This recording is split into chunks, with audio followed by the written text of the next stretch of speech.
বন্ধুরা, আজকে আমি বানাচ্ছি মটন কারি। তার জন্য কি কি লাগে দেখে নিন। মটন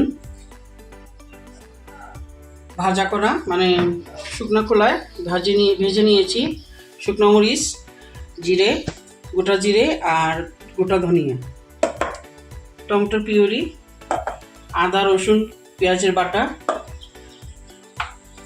কুচানো পেঁয়াজ, লেবু। আগে দিয়ে দিচ্ছি গোলমরিচের গুঁড়ো, নুন আন্দাজ মতো,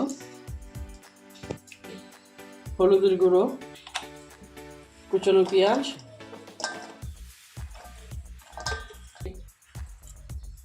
বাটা মশলা, শুকনো মরিচ, জিরা আর ধনিয়া বাটা, লেবু। আমার ঘরে দই নেই, তার জন্য লেবু দিচ্ছি, সর্ষের তেল। তারপরে এটাকে ভালো মতো মেখে নেব করে আধা ঘন্টার জন্য রেখে দেব।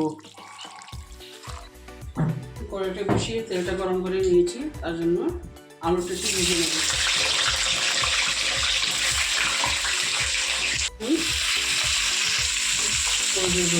ভেজে নেব। আলুটা ভাজা হয়ে গেছে, এখন উঠিয়ে নেব। ওই তেলের মধ্যেই তেজপাতা, এলাচি, দারচিনি আর লং দিয়ে দিয়েছি। এটা হয়ে গেলে এখন মাংসটা দিয়ে দেব। মাংসটা দিয়ে দিচ্ছি। এখন লাগিয়ে দেব।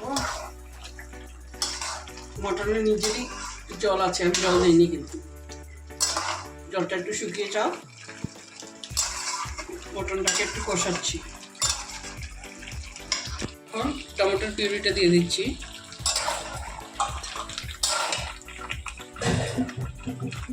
ভাজা করা আলুটাও দিয়ে দেবো।